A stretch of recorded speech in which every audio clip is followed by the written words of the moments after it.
Pagātnes un nākotnes notikumi. Es jums parādīšu. Turaida. Steidzos uz Turaidu, bet varēja neskriet, jo izrādās šeit strādā 7 dienas nedēļā, visas dienas mēnesī un 365 dienas gadā. Nu visur taču tā nav.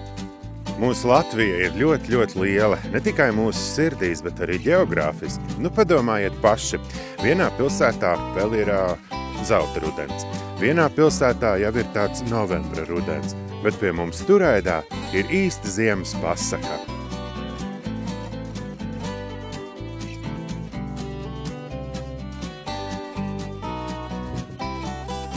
Ja jūs zināt, cik tur ir jauka un silta ekspozīcija par Gaujas lībiešiem no 11. līdz 13. gadsimtam, tas vēl nav viss, iesim skatīties, kas notiek pils pagalmā.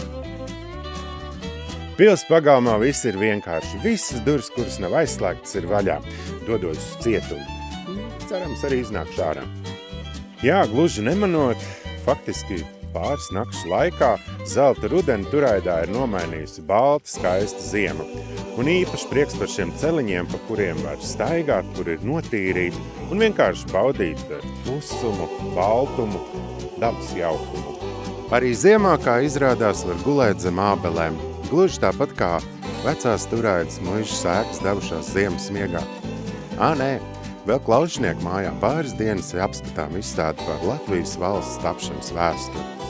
Tiekamies Turaidā.